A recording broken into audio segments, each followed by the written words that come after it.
Hey, muy buenas, soy Ismael, vuestro profe de matemáticas, y hoy vamos a corregir el examen de matemáticas de junio de 2024 de la EBAU. Hoy estamos a 6 de junio, ayer fue el examen de matemáticas 2, ¿vale? Es decir, las matemáticas para el bachillerato de ciencias. Y bueno, hay opiniones aquí, he visto opiniones de muchos tipos, desde gente que, bueno, lo ha pasado un poco mal en el examen, a gente que, bueno, le ha ido un poco mejor. Sí que es verdad que el examen ha sido curioso, tenía algunas preguntas interesantes sobre teoremas y también tenía, una dificultad en la que era fácil alcanzar una nota de 5 o 6, pero sí que es verdad que llegar a notas más altas ya va a costar un poquito más. Los profes lo hemos estado corrigiendo, hemos estado revisando un poco cómo ha sido y os lo traemos hoy para que veamos, vosotros y yo, veamos un poquito cómo había que hacer cada ejercicio, ¿de acuerdo? Lo primero que tengo que hacer es llegar hasta él. ¿Cómo llegamos hasta este examen? Pues muy fácil, buscáis nuestra página web, luisvives.es, ¿vale? Y imaginad, llegamos aquí, estamos en inicio, dependiendo de la época del año, a lo mejor aquí os podéis encontrar un banner, ¿no? Podéis encontrar una cartelera que os lleva directamente a la parte donde están los exámenes alojados. ¿Que no encontramos la cartelera? No pasa nada. Puedo encontrar los exámenes de dos maneras. La primera sería el blog, me voy directamente al blog y veo en la entrada de blog, pues exámenes resueltos de BAU junio 2024 y justamente, pues bueno, aquí puedo ver que están los exámenes que además, como todavía sigue siendo, como todavía la EBAU, ¿no? Está sucediendo, por así decirlo, todavía hay exámenes de BAU, pues evidentemente hay algunos exámenes que todavía no están subidos. Pero sí que es verdad que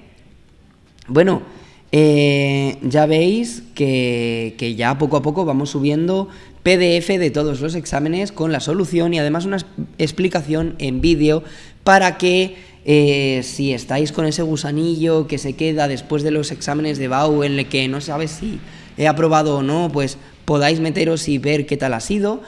O bien, si a lo mejor os pillo un poquito más adelante y resulta que os vais a presentar ya a la siguiente convocatoria o incluso me estáis viendo y estamos ya en 2025, ¿no? Para presentarnos a EBAU, pues nada, espero que os sirva un poco estos vídeos y estos exámenes para poder practicar y repasar de cara al examen, que siempre es muy importante.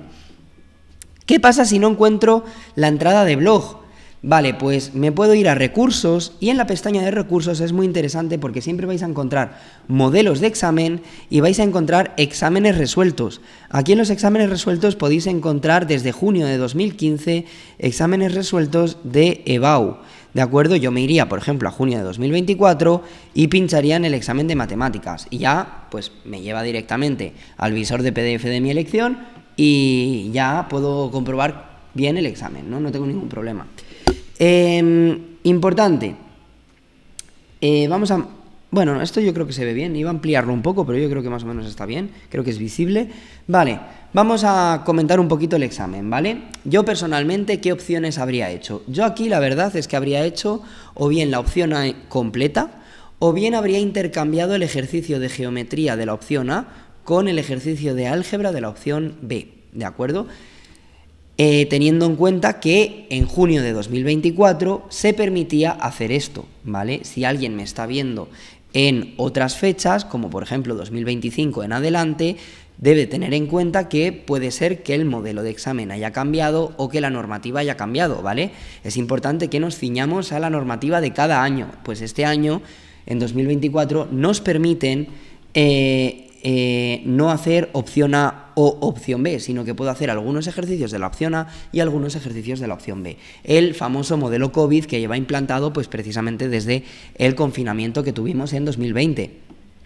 Vale, vamos un poco con el examen, ¿de acuerdo? La opción A, pues empezamos con un ejercicio bastante genérico que es el temido enunciado de álgebra, ¿vale? ¿Y por qué digo temido? Pues porque por lo normal este examen, por experiencia con mis alumnos, ¿no? Suele ser un ejercicio de álgebra que en sí no es demasiado complicado, pero sí que es verdad que a veces extraer las ecuaciones puede ser un poco extraño, ¿no? Y por lo tanto, pues muchos alumnos optan siempre por intentar evitar este ejercicio. Este año no había otra opción había otra opción de álgebra, pero realmente, pues no era excesivamente complicado y a comparación con el resto del examen era una buena opción para tomar. En este caso me dan 3 listones de 3 longitudes distintas, largos, medios y cortos, y me dan una serie de relaciones y pues me piden que construya el sistema de ecuaciones. En este caso, pues nada, simplemente me dicen simplemente que 2 listones largos, 4 intermedios y 2 listones largos y 4 intermedios miden lo mismo que 3 intermedios y 15 cortos. Vale, pues fijaos, me dan relaciones dentro del enunciado donde voy a poder sacar mis ecuaciones. Por ejemplo, de esta frase voy a poder decir, pues si llamo X a listón largo, Y a listón medio y Z a listón corto, puedo decir que 2X, 2 largos, más 4Y, 4 cortos, tiene que ser igual a 4Y, 4 medianos, tienen que ser igual a 3Y, 3 medianos, más 15Z, 15 cortos, es decir, 2 listones largos más 4 intermedios es igual a 3 intermedios más 15 cortos, ¿vale? Fijaos, es decir, en el propio enunciado me están dando las relaciones, que al simplificar pues me van a quedar estas ecuaciones de aquí. Por norma general, la ventaja que tienen estos ejercicios es que como la dificultad está en extraer el sistema de ecuaciones, normalmente el sistema de ecuaciones que me va a dar ya directamente va a ser compatible determinado, y yo una recomendación que hago siempre que es compatible determinado y los números son relativamente bajos es que lo resolváis directamente por el método de Cramer. Aquí en concreto hemos empleado el método de Cramer para resolver el valor de la X y el valor de la Y, y luego ya simplemente por sustitución y despejando encontraremos el valor de la Z, de modo que los listones debían valer 107 centímetros, 71 centímetros y 19 centímetros respectivamente para los listones largos, medianos y cortos. Vamos con la siguiente función, el A2. Este ejercicio en esta época, los ejercicios de análisis suelen ser también los que se dejan los alumnos cuando las normas del examen son estas, en las que tú puedes eliminar ejercicios, ¿no? Cabe decir que este ejercicio parecía complicado, pero luego resulta que estaba bastante, como yo digo, cocinado. ¿Eso qué significa? Bueno, eso significa que básicamente es un ejercicio que al principio parece muy complicado, pero conforme haces pasos sencillos, ves que el ejercicio se vuelve bastante sencillo. Perdón. Vale. Vamos a calcular la ecuación de la recta tangente, porque es lo primero que me piden, a la gráfica en un punto. Vale, la ecuación de la recta tangente, la metodología siempre va a ser igual, pues lo primero que tengo que hacer es partir de la recta punto pendiente, que la tendríamos por aquí, ¿de acuerdo? En la recta punto pendiente, si os fijáis, en la ecuación punto pendiente, si os fijáis, necesito varias cosas. Primero, conocer el punto donde quiero calcular la recta tangente, que en este caso es x igual a pi. Además, necesito conocer también la derivada de la función en ese punto, que será la pendiente de mi recta, y el punto de corte, digamos, de la recta, ¿no? Y para eso necesito combinar esto, que es la imagen en ese punto de la función, junto con la coordenada x de la función en ese punto. Vale, para ello, pues lo dicho, el ejercicio de recta tangente es muy fácil, es simplemente tomar la ecuación punto pendiente y a partir de ahí vamos a intentar calcular todas las cosas. El punto solicitado ya me lo dan en el enunciado, por lo tanto solo necesito calcular la imagen de la función a través de ese punto, que como veis no era complicado, todo tenía truco. Y lo mismo sucedería con la derivada. Primero calculamos la derivada y luego sustituimos la x por el valor, en este caso por pi.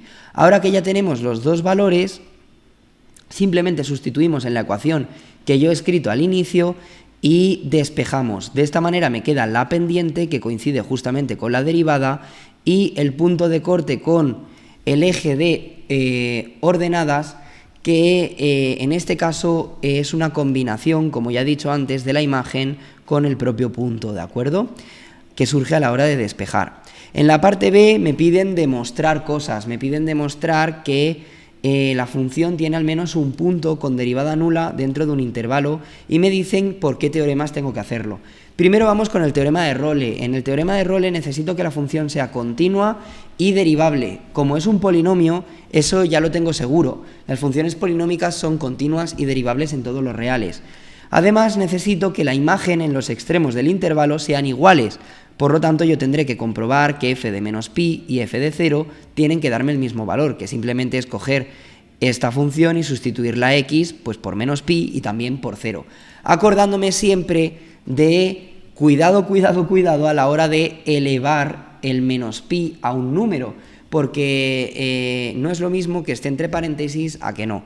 En este caso, menos pi al cubo, ¿de acuerdo?, sería menos pi al cubo, ¿no? O sea, menos pi al cubo, el menos no desaparecería, menos pi a la cuarta sí que tiene que desaparecer ese menos. Si lo habéis metido en la calculadora y no os desaparece, es que lo estáis metiendo mal en la calculadora. Tenéis que meter con paréntesis el menos pi, ¿de acuerdo? Vale. Para el teorema de Bolzano, ¿cómo demostramos esto con el teorema de Bolzano? Pues se os tiene que ocurrir que el teorema de Bolzano, para justificar que la función tiene un punto con derivada nula, pues necesito recurrir a estudiar no la función en sí por medio del teorema de Bolzano, sino su derivada. Con lo cual yo tomo la derivada de la función, para no liarme le voy a asignar otro nombre, en lugar de f' la voy a llamar h de x, y esa es la nueva función que yo tengo que estudiar. Tengo que probar por medio de Bolzano que esa función dentro de ese intervalo corta al eje x, es decir, que tiene un punto tal que f de ese punto es igual a 0. Para ello simplemente compruebo pues, que la derivada sigue siendo un polinomio, por lo tanto sabemos que es continua, cumple el primer requisito de Bolzano, y además el valor de la derivada en los extremos de ese intervalo tienen que ser de signo contrario, o lo que es equivalente. Cuando multiplico la imagen de un extremo por la imagen del otro extremo, ¿vale?, tiene que darme más pequeño que 0. Por lo tanto, en este caso solamente había que calcular pues la derivada en menos pi, la derivada en 0 y multiplicar para probar que el valor iba a ser menor que 0 y por lo tanto Bolzano sí que se iba a cumplir, ¿de acuerdo? En el apartado C me dan, en el apartado C me piden, ¿no?, que yo tome otra función que se llama g de x igual a f de menos x y calcule el área entre las gráficas. El procedimiento es bastante estándar. Al final primero había que encontrar esa función g, que simplemente es cambiar la x por menos x, acordándome siempre de que si está elevado a un índice par, pues ese menos no va a aparecer, ¿vale?, se va a anular. Con lo cual, yo lo primero que tengo que encontrar son los puntos de corte, igualando funciones, que si me doy cuenta me queda un polinomio bastante sencillo. Y además, ese polinomio me va a permitir encontrar si mi función tiene algún punto de corte extra dentro del intervalo, que siempre es muy interesante porque eso significa que tendríamos que dividir en varias integrales la integral del enunciado. Vale, encontramos que solamente se cortan en el punto x igual a 0, que es justamente uno de los extremos del intervalo, con lo cual sabemos que las funciones no se van a cruzar dentro de él, ¿vale? Con lo cual solamente va a haber una integral. Por lo tanto, habrá que probar qué función va por encima y qué función va por debajo. Simplemente tomáis un valor que esté entre 0 y pi, por ejemplo, yo he tomado el 1, calculamos los valores y aquí claramente vemos que g de 1 va a ser más pequeño que f de 1. ¿Por qué? Porque aquí todo se está sumando y aquí hay algunos términos que se están restando y justamente son todo lo mismo, ¿no? Con lo cual esto necesariamente tiene que ser más pequeño. Eso quiere decir que la f de x va por encima y por lo tanto voy a tener que restar la g de x, ¿vale? Si la g de x fuera por encima, pues esto estaría al revés. Nada, simplemente una ecuación polinómica que si os fijáis justamente coincide con el valor que me ha quedado de igualar las dos funciones, Por lo tanto, es resolver la integral, aplicar la regla de Barrow y ya encontraríamos el resultado final, ¿vale? Más ejercicios. Bueno, en el ejercicio de geometría, me dan 2 puntos y me están pidiendo la ecuación de un plano que pasa por los puntos A y B y es perpendicular al plano Z igual a 0. Vale, ¿cómo vamos a hacer esto? Pues, primero,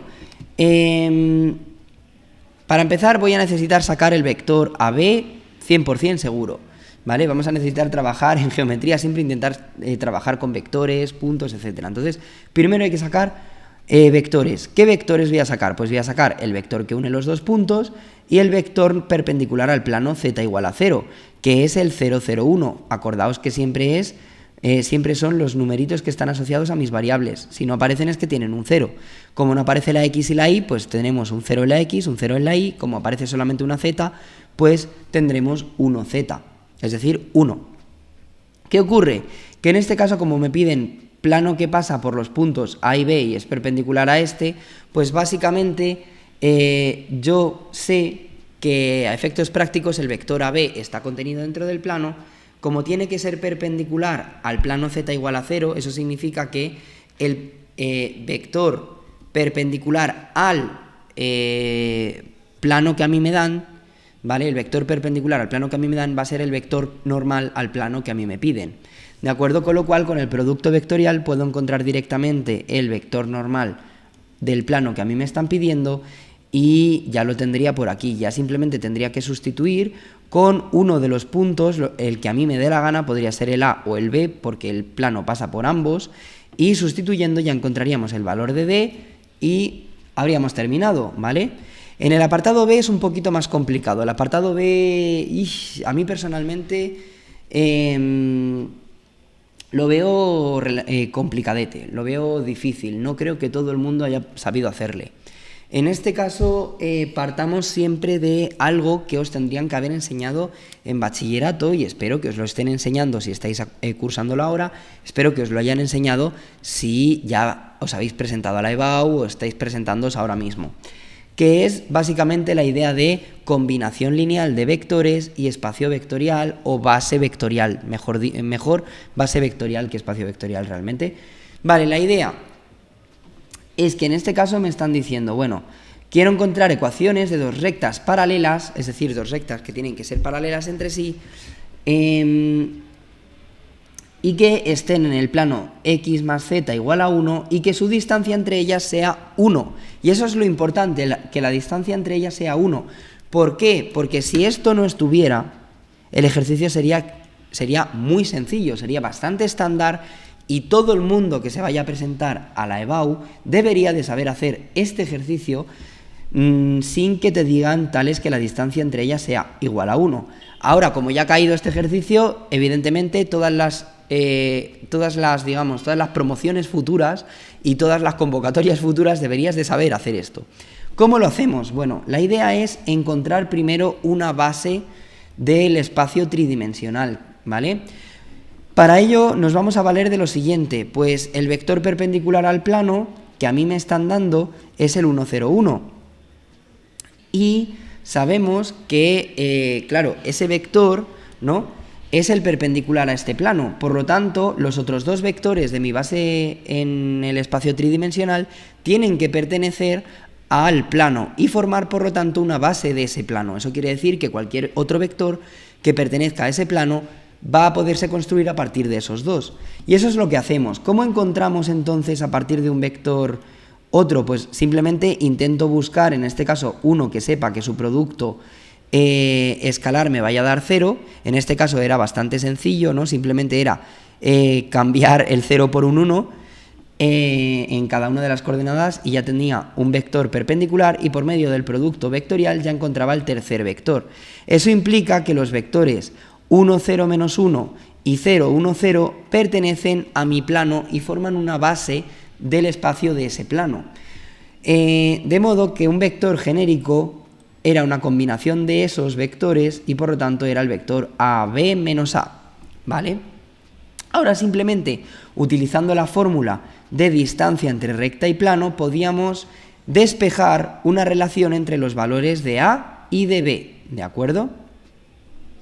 De A y de B. ¿De dónde sacábamos que B tenía que valer 0 o bien que B tenía que valer 2A? Eso quiere decir que los posibles vectores directores de mis rectas podían ser o bien el 1, 0, menos 1 o bien 1, 4, menos 1. Como me piden solamente unas ecuaciones, basta con que toméis o bien un vector o bien otro, ¿vale? Este vector os dará un par de rectas, R1 y R2, y este vector os dará otro par de rectas, R1 y R2, ¿vale? ¿Que preferís poner todos? Pues mejor que mejor, no pasa nada, pero si ibais un poquito apurados de tiempo, con poner uno de ellos ya basta. El ejercicio número 4 es un ejercicio bastante estándar de probabilidad de propiedades. Es recomendable que tengamos muy presentes propiedades, sobre todo porque en este ejercicio no usaban propiedades especialmente raras de ver, ¿de acuerdo? Concretamente, ¿cuáles? Pues esta de aquí, que es uno de los, digamos, es casi axiomática esta propiedad, ¿vale? Es una de las definiciones de probabilidad, la de probabilidad de un complementario. Pues si necesito encontrar la probabilidad del suceso directo, será simplemente 1 menos la probabilidad del complementario, que de hecho lo hemos necesitado y por eso lo he calculado por aquí. Además, esta otra propiedad es bastante común que caiga en los exámenes de EBAU, y eso, bueno, esta cosa es bastante probable que caiga, y tenemos por lo tanto que conocer esta propiedad de aquí, ¿de acuerdo? Para poder trabajar con este ejercicio. Y al final simplemente lo único que teníamos que trabajar era con propiedades relacionando unas con otras. De aquí, si yo lograba despejar la intersección, podía calcular fácilmente la intersección conociendo la probabilidad del suceso directo, ¿vale? Como ya os he explicado antes. Y para la segunda parte, pues simplemente había que conocer la definición de probabilidad condicionada. Y nada, simplemente calculábamos probabilidades condicionadas, una y otra, sustituíamos y íbamos despejando todo lo que necesitábamos, ¿de acuerdo? Por lo tanto, que era un ejercicio bastante estándar de probabilidad, no merece la pena entrar aquí mucho más en detalle. Sí que es verdad que en los de antes pues había que entrar un poco más en detalle, sobre todo con este de aquí de, oye, sustituir para el teorema de Rowlett, teorema de Bolzano, etcétera, pero aquí no es tan necesario porque, bueno, como ya he dicho, es bastante estándar. En el segundo apartado, que me dicen siendo C otro suceso del espacio muestral independiente de A que verifica esto de aquí. Simplemente tenéis que tener en cuenta para ese segundo apartado que independiente significa que el producto de las probabilidades es igual a la intersección, ¿vale? Si teníais eso en cuenta, el ejercicio salía sin ningún problema y era bastante directo, ¿de acuerdo? Yo personalmente hubiera escogido este frente al apartado B4 de este mismo año. Ahora, vamos con la opción B. La opción B a mi parecer me pareció un poquito de más nivel. O bien con ejercicios más largos. En este caso, a mí personalmente el ejercicio B1 de álgebra me parece más largo, sí que es verdad que también es bastante estándar. Es un ejercicio de operaciones de matrices, ¿vale? No son tan comunes, bueno, aunque en los últimos años sí que los hemos visto más, pero no suelen ser tan comunes como estudiar un sistema de ecuaciones, que justamente en esta convocatoria no ha caído, pero sí que es verdad que, bueno, pues no hay mucho problema a la hora de hacerle. Simplemente me piden primero pues una relación, encontrar todos los valores de B para los que se verifica esta relación de aquí, ¿no? B igual a, y bastaba primero para empezar, darnos cuenta de que la matriz B le podíamos sacar como factor común esa B fuera de la matriz, como hemos hecho aquí nosotros, ¿vale? Y luego trabajar con el producto, y en este caso, fijaos que hemos utilizado un truquito. En lugar de calcular la inversa, la hemos pasado al otro lado como inversa de la inversa, es decir, directa. Con lo cual me quedaba a un lado la matriz B, ¿vale? Si lo veis aquí, a un lado me quedaría la matriz B, al otro lado también me quedaba la matriz B, ¿de acuerdo? Por lo tanto, bueno, simplemente había que comprobar, pues, bajo qué situaciones, ¿no?, nos encontrábamos que esta ecuación se cumplía, ¿no? Y, bueno, en este caso las ecuaciones nos quedaba algo independiente de B, y si calculábamos las matrices veríamos que nos quedaba la misma matriz de resultado, con lo cual daba igual el valor de B, salvo que b fuera 0. ¿Y por qué b no podía ser 0? Porque si nos fijamos aquí, si b vale 0, la matriz es la matriz justamente nula, o matriz que tiene todos sus elementos nulos o ceros, ¿vale? Y esa matriz, por definición, no tiene inversa, con lo cual este ejercicio no se podría hacer. Vale, en el apartado B, pues nada, simplemente calcular el producto de A por su traspuesta y el determinante, que es bastante básico. Si alguno de vosotros se va a presentar a alguna convocatoria y me está viendo ahora, y se va a presentar a una convocatoria futura, esto es bastante sencillo y deberíais de manejarlo bastante bien de cara al examen, ¿vale? Tomadlo un poco como checkpoint de cara al examen para saber si vais bien o no, ¿vale? Es contenido mínimo, en este caso el apartado B. Y bueno, este ejercicio en general era bastante sencillote, ¿vale? A diferencia, por ejemplo, del apartado B, por ejemplo, del ejercicio A3, como he comentado antes, que dudo que muchos alumnos hayan sabido hacer, ¿vale? O sea, en este examen había algunos ejercicios un poco más sencillos, pero sí que es verdad que los que más eran ejercicios ya un poquito de dificultad media tirando a un poco más compleja. Vale, resolvemos el sistema. Pues para resolver el sistema, nada, tan sencillo como tomármelo como una ecuación matricial, ¿vale? Y simplemente podía encontrar la solución aplicando la definición, bueno, el cálculo de ecuaciones matriciales, ¿no? Que al final es un cálculo de matrices, es calcular simplemente el valor de B, ¿no? Por así decirlo, el valor de la inversa de B y multiplicar y no tendríamos ningún problema, ¿de acuerdo?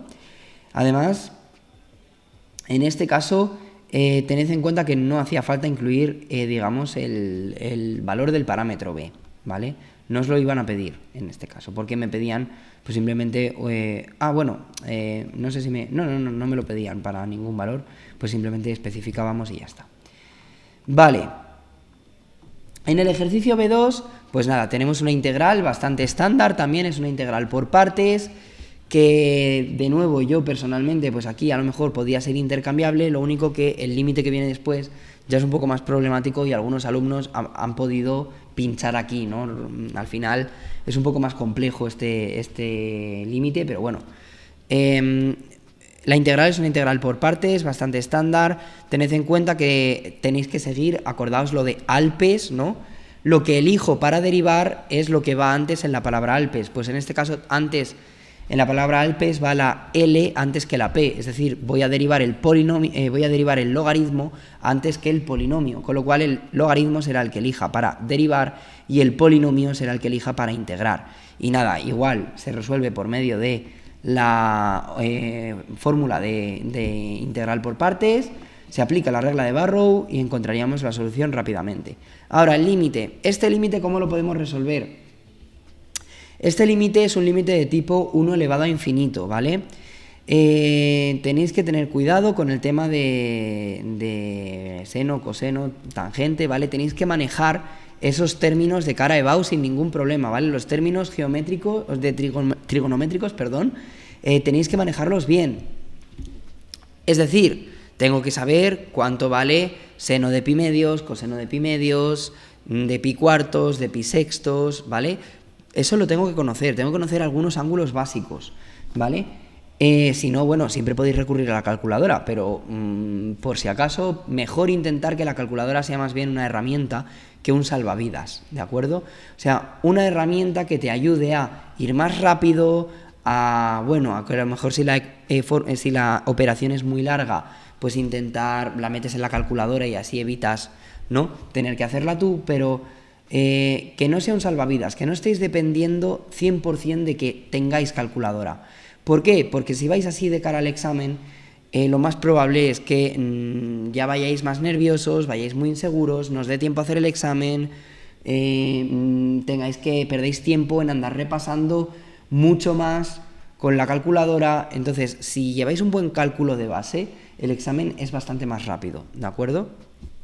En este caso es una función de 1 elevado a infinito, ¿vale? Un límite de 1 elevado a infinito, es una indeterminación que transformando y simplemente aplicando el L'Hopital se podía resolver fácilmente dándome un resultado de e elevado a menos 1. Acordaos siempre que el número e hay que ponerle al final, porque muchas veces cuando hacemos la transformación Nos vamos por aquí, resolvemos el límite, veo que me queda -1 y digo, el límite es igual a -1. Cuidado, que ese es el límite que está en el exponente de la e, ¿vale? Que la e hay que ponerla también, por lo tanto, si el límite me ha quedado -1, tendré que poner e elevado a -1. Bueno, en el apartado B3, ¿vale? Es un ejercicio de geometría, que en este caso es un ejercicio de coordenadas de puntos. Yo sé, o bueno, al menos mi experiencia como profesor, es que en general los alumnos los ejercicios de puntos les suelen dar más problemas, con lo cual yo por eso hubiera preferido a lo mejor hacer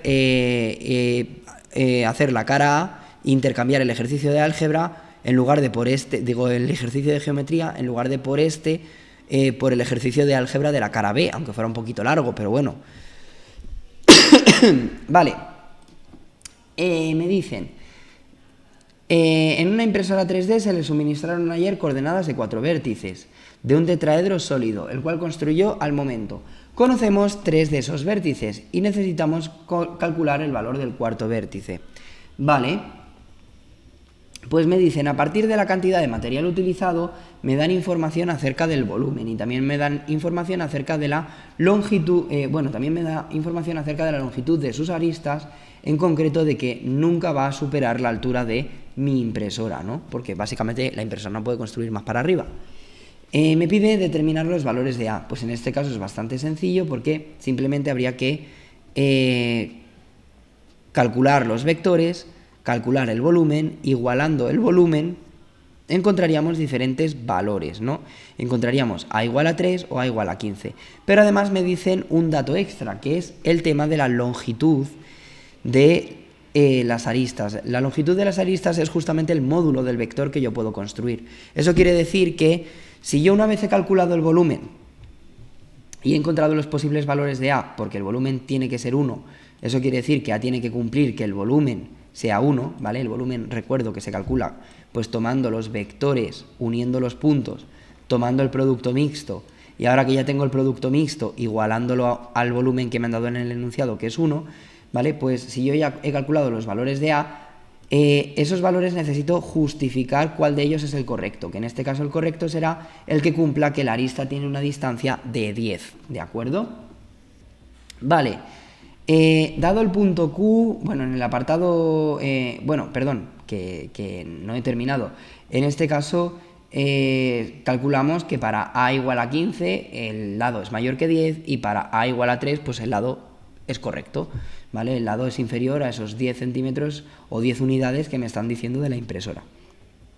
Vale, en el apartado B me dan un punto y me dicen que se quiere imprimir un paralelepípedo que tiene pues estos segmentos por aquí, ¿vale? Como aristas, notando que ahora me incluyen un vector que es el PQ, ¿vale? Y me piden los valores de las coordenadas de 8 vértices de ese paralelepípedo. Os recuerdo, paralelepípedo es algo volumétrico, ¿de acuerdo? Es algo así. Hoy no tengo yo ninguna caja.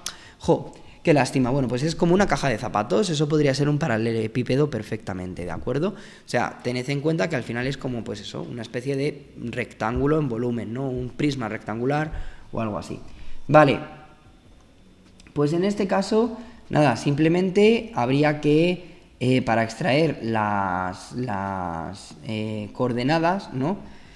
Se podían extraer de la siguiente forma. Los lados...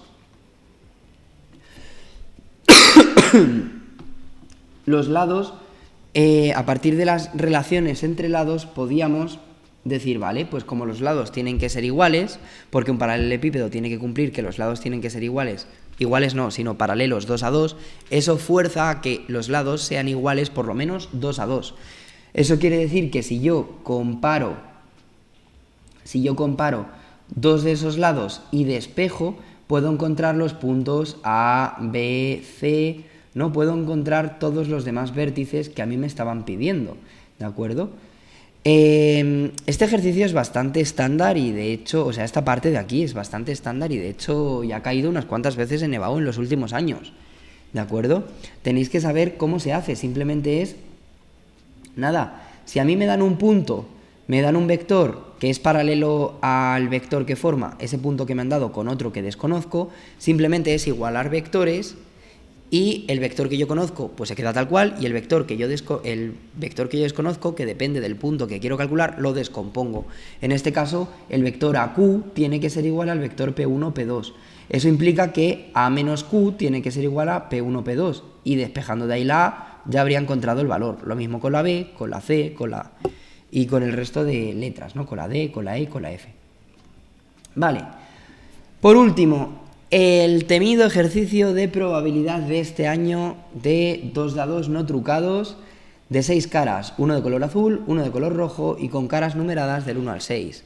Y que me decían, bueno, pues que juego a lanzar los 2 dados y para calcular la puntuación obtenida sigo un procedimiento concreto que es que si el dado es par, se le suma el doble del número, si el número obtenido en total, no en conjunto, es par, se le suma el doble del número obtenido en el dado rojo. Y si es impar, se le suma el obtenido, bueno, se le suma directamente el número obtenido en el dado rojo, ¿no? Vale, ¿cómo calculamos esta probabilidad? Bueno, pues en este caso tengo que tener en cuenta que ¿qué posibilidades tengo yo de mi espacio? ¿De acuerdo? ¿Qué posibilidades tengo yo de mi espacio de sacar un 10? Pues podría sacar en el azul un 2 y por lo tanto en el rojo un 4, en el azul un 4, en el rojo un 3, en el azul un 6, en el rojo un 2, ¿vale? O sacar, por ejemplo, un 5 y un 5, ¿vale? Claro, yo estoy lanzando 2 dados. Mi espacio muestral ahora es bidimensional, porque tengo una dimensión de mi dado y otra dimensión del otro dado. Con lo cual mi espacio total es 6 por 6, 36. Acordaos que en este caso tendríamos 2 coordenadas, ¿no? Por lo tanto, yo aquí sé que cada una de estas situaciones va a tener una probabilidad de un 36avo.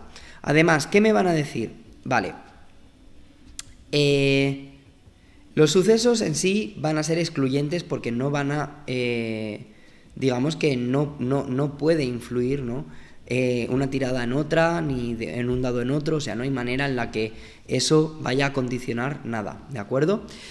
De modo que tengo que tener en cuenta una cosa, que es que la probabilidad total, ¿vale?, será la suma de esos 1 partido de 36 que nos va a dar cada rama. En este caso, ¿qué ramas tenemos? Pues tenemos 4 ramas que me dan la posibilidad de sacar el 10, con lo cual la probabilidad de sacar un 10 total será un noveno, ¿de acuerdo? Y ahora, ¿qué es la pregunta que me hacían en el apartado B? En el apartado B me dicen calcula la probabilidad de haber obtenido un número par en el dado azul sabiendo que la puntuación final ha sido 8. Pues primero necesitaré conocer la probabilidad de sacar un 8, que eso es básicamente volver a buscar todas las combinaciones. Cada combinación tiene una probabilidad de 1 partido de 36, con lo cual, sumando todas esas, obtengo el valor de la probabilidad de sacar un 8, como hemos hecho antes con la probabilidad de sacar un 10, que es simplemente sumar todas las probabilidades de las configuraciones que me diesen un 10, ¿de acuerdo? Y nada, aplicaríamos en este caso Bayes directamente para poder extraer el valor de la probabilidad condicionada que a mí me estaban pidiendo. Vale, en el segundo apartado, bueno, en la segunda pregunta que me dicen, a ver, calcula la probabilidad de haber obtenido un número impar en el dado rojo sabiendo que la puntuación final ha sido un número par. Vale, pues habría que hacer lo mismo, habría que buscar, ¿no? En este caso, lo siguiente, primero, habría que razonar, en este caso, si el número en el dado azul es par, la puntuación automáticamente ya sabemos que va a ser par porque vamos a multiplicar por 2 el valor del dado rojo, con lo cual par más par me va a quedar par, y si la puntuación es impar, pues en este caso solamente será par si por algún casual pues tuviera que si en el dado azul la resolución es impar, pues en el dado rojo necesitaría sacar un número impar para obtener un resultado par, porque impar más impar es par, ¿de acuerdo? De modo que yo tendría que aplicar Bayes en este caso. Dividir, ¿no?, la probabilidad de sacar rojo impar y total par. Por cierto, ahora que lo estoy viendo en vivo y en directo, tened en cuenta que aquí no sería una unión, sino que sería la intersección. Acordaos, ¿de acuerdo? Teorema de Bayes es con la intersección, ¿vale? Entonces, de hecho es más, lo voy a cambiar aquí en vivo y en directo de cara al vídeo para que lo tengamos. A ver... Bueno, gajes de grabación, ¿no? Vale, pues vamos a probar. Mira, esto tendría que ser así. Tendría que ser esto, ¿de acuerdo? Voy a borrarlo por aquí, un momento, donde se borra. Voy a ponerlo un poquito más arriba. Esto tendría que ser así, ¿vale? Así tendría que ser. ¿De acuerdo? O sea que este no me vale. Tacho esto y así, ¿vale? Tendría que ser una intersección, ¿de acuerdo? Eso ha sido un lapsus a la hora de escribir. Para poner este símbolo cambian literalmente solamente una letra, entonces nos habremos colado y habremos puesto la letra que no era. Pero es con una intersección, el resultado es correcto, ¿de acuerdo? Solamente es esa pequeña cosita de ahí. Con lo cual, al final, pues nada, simplemente ya tenemos que al calcular la intersección, que la intersección se puede estudiar rápidamente, ¿no? Y al calcular la probabilidad total de ser par, pues bueno, simplemente me sale un resultado final de 2/3, ¿de acuerdo? Vale, pues dicho esto,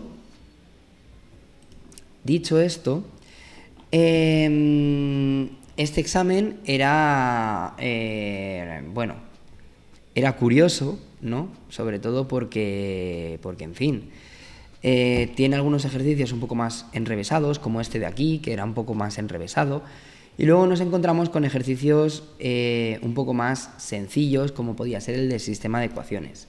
Sí que es verdad que en general la media de este examen lo considero un examen medio tirando a complicado, ¿de acuerdo? Ha habido años más sencillos. Pero nada, eso es todo, espero que os haya resultado útil. Y nada, cualquier duda, por favor, escribidnos en los comentarios y ha sido un placer. Así que nada, adiós y espero veros en próximos vídeos, ¿vale?